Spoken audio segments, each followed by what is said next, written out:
नमस्कार सभी EPS 95 pension धारकों का आज के एक और नए और फ्रेश वीडियो में स्वागत है। जैसा कि सभी ईपीएस 95 पेंशन धारकों को अवगत है कि पिछले महीने सुप्रीम कोर्ट में एक और ईपीएस 95 पेंशन धारकों से संबंधित ईपीएफओ से संबंधित मामले के ऊपर सुनवाई हुई थी।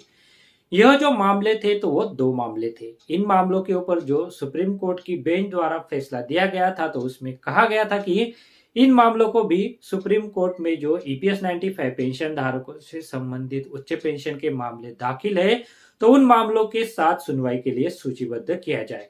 और कहा गया था कि इन सभी मामलों को मार्च के पहले सप्ताह में सुनवाई के लिए लिया जाए। तो यह जो आदेश है वो तब दिया गया था, पर अभी फरवरी महीने में जो 4 मार्च 2022 की advance cause list supreme court की ऑफिशियल वेबसाइट पर जारी की गई है। तो उसमें ईपीएस 95 पेंशन धारकों के जो ईपीएस 95 पेंशन धारकों के उच्च पेंशन से संबंधित मामलों को लेकर क्या अपडेट है तो उसके बारे में मैं आपको जानकारी देने वाला हूं। तो आप इस वीडियो के साथ अंत तक बने रहिएगा, वीडियो को बिल्कुल भी स्किप ना कीजिएगा ताकि इस अपडेट के बारे में आपको पूरी जानकारी मिल सके। और ईपीएस 95 पेंशन धारकों से संबंधित हर छोटी बड़ी अपडेट को जानने के लिए अगर आपने हमारे चैनल को अभी तक सब्सक्राइब नहीं किया है तो वीडियो के नीचे एक रेड कलर का बटन है तो उसे प्रेस करके आप चैनल को भी सब्सक्राइब करके रख लीजिएगा ताकि जो आने वाले अपडेट है तो उन अपडेट के बारे में आपको समय समय पर जानकारी मिल सके। तो चलिए अभी ये जो अपडेट है तो उसके बारे में विस्तार से जानकारी लेते हैं। तो जो देश के लगभग 67 लाख ईपीएस 95 पेंशन धारक सुप्रीम कोर्ट में जो उच्च पेंशन से संबंधित मामले दाखिल है तो इन मामलों को लेकर सुनवाई का इंतजार कर रहे हैं। अगस्त 2021 में इन मामलों के ऊपर सुनवाई हुई थी और उसमें कहा गया था कि इन मामलों की जो सुनवाई है वो बड़ी बेंच के सामने किया जाए ताकि एक ठोस फैसला लिया जा सके। पर अगस्त 2021 के बाद इन मामलों के ऊपर अभी तक कोई सुनवाई नहीं हुई है। पिछले महीने दो मामले सुप्रीम कोर्ट में नए तौर पर दाखिल किए गए थे और इन मामलों के ऊपर सुनवाई हुई थी। और इन मामलों की सुनवाई के बाद जो फैसला दिया गया तो उसमें कहा गया था कि इन मामलों को जो ईपीएस 95 पेंशन धारकों से संबंधित अन्य मामले हैं तो उन मामलों के साथ सूचीबद्ध किया जाए और इन सभी मामलों को मार्च की पहली वीक में सुनवाई के लिए लिया जाए। इसके लिए सभी ईपीएस 95 पेंशन धारक मार्च महीने का इंतजार कर रहे हैं।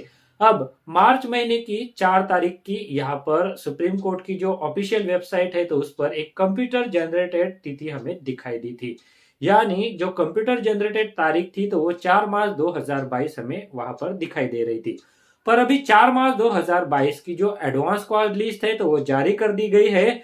और इस एडवांस कॉज लिस्ट में जैसे कि उम्मीद की जा रही थी कि ईपीएस 95 पेंशन धारकों के जो मामले हैं क्या सूचीबद्ध किए जाएंगे या नहीं किए जाएंगे तो उसको लेकर यहाँ पर अभी अपडेट आ चुका है। तो जी हाँ, जो 4 मार्च 2022 की एडवांस कॉज लिस्ट जारी की गई है तो उसमें एज एंटीसिपेटेड ईपीएस 95 पेंशन धारकों से संबंधित जो मामले हैं वो कहीं पर भी सूचीबद्ध नहीं किए गए हैं, यानी ईपीएस 95 पेंशन धारकों का जो इंतजार है तो वो और बढ़ गया है। और कितना बढ़ेगा तो फिलहाल इसके लेकर कोई अपडेट नहीं है।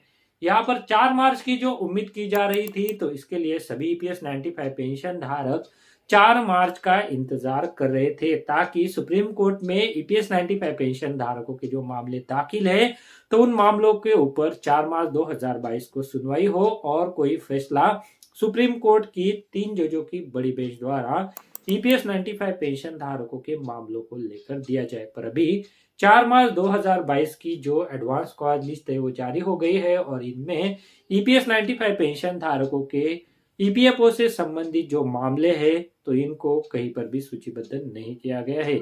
यह जो एडवांस कॉज लिस्ट है तो उसके बारे में भी मैं आपको जानकारी दे दूंगा। ये जो एडवांस कॉज लिस्ट है तो उसे आप वीडियो के डिस्क्रिप्शन में जाकर एक लिंक मैं दे दूंगा तो उस लिंक पर क्लिक करके आप आसानी से देख सकेंगे, जिसमें ईपीएस 95 पेंशन धारकों के जो मामले हैं वो कहीं पर भी सूचीबद्ध नहीं है। यह एक निराशाजनक खबर है क्योंकि 4 मार्च 2022 की उम्मीद की जा रही थी और अभी भी यहाँ पर 4 मार्च 2022 की जो एडवांस कॉल लिस्ट है तो उसमें ईपीएस 95 पेंशन धारकों के मामलों को लेकर कोई अच्छी खबर नहीं है। हो सकता है कि यह जो एडवांस कॉल लिस्ट है वो अगले आने वाले कुछ दिनों में यहाँ पर रिवाइज करके फिर से सुप्रीम कोर्ट की जो ऑफिशियल वेबसाइट है तो वहां पर अपलोड किया जाए, पर यह उम्मीद हम कर सकते हैं। और अगर ऐसा होता है तो ईपीएस 95 पेंशन धारकों के मामलों को लेकर 4 मार्च 2022 को सुनवाई हो सकती है। फिलहाल अभी ये जो एडवांस कॉल लिस्ट जारी की गई है, जिसमें ईपीएस 95 पेंशन धारकों से संबंधित जो अपडेट था, तो उसके बारे में मैंने आपको जानकारी दी है। पर यहाँ पर ये खबर ऐसी है कि इसमें ईपीएस 95 पेंशन धारकों के जो मामले हैं वो कहीं पर भी सूचीबद्ध किए जाने को लेकर अपडेट नहीं है। जो भी अपडेट था तो वो हमने आपको वीडियो के माध्यम से जानकारी दे दी है। ऐसे ही अपडेट जानने के लिए आप हमारे चैनल को सब्सक्राइब जरूर करके रख लीजिएगा। उसके बाद एक बेल का बटन भी आता है, तो उस बटन को भी आप प्रेस कर दीजिएगा, ताकि जो आने वाले अपडेट है तो उन अपडेट के बारे में आपको समय समय पर जानकारी मिल सके। तो चलिए एक और नई अपडेट के साथ आपके सामने हम हाजिर होंगे। तब तक आप सभी को मेरा नमस्कार। अगर आप शेयर मार्केट में इन्वेस्ट करना चाहते हैं तो इसके लिए आपको एक ट्रेडिंग अकाउंट की जरूरत पड़ती है। ट्रेडिंग अकाउंट ओपन करने के लिए वीडियो के डिस्क्रिप्शन में मैंने आपके लिए एक लिंक देके रखा है। उस लिंक पर क्लिक करके अगर आप ट्रेडिंग अकाउंट ओपन करते हैं तो उस ट्रेडिंग अकाउंट ओपनिंग के लिए आपको कोई भी चार्जेस देने की जरूरत नहीं है, साथ में कोई भी एनुअल फी देने की जरूरत नहीं है। और जब भी आप इक्विटी में शेयर खरीदेंगे या फिर बेचेंगे तो उसके ऊपर आपको कोई भी ब्रोकरेज देने की जरूरत नहीं है। अगर मान लीजिए आपने 100 रुपए का कोई शेयर खरीदा और उसे 150 रुपए में बेच दिया, तो जो 50 रुपए का फायदा होगा तो वो सीधे आपकी जेब में जाएगा। इसके ऊपर जो है वो आपको कोई भी ब्रोकरेज चार्जेस देने की जरूरत नहीं है, कोई भी यहाँ पर आपको चार्जेस नहीं है। तो इसके लिए अगर आप अकाउंट ओपन करना चाहते हैं तो वीडियो के डिस्क्रिप्शन में मैंने एक लिंक दिया हुआ है, तो उस लिंक पर क्लिक करके आप घर बैठे ऑनलाइन एक डीमैट अकाउंट ओपन कर सकते हैं।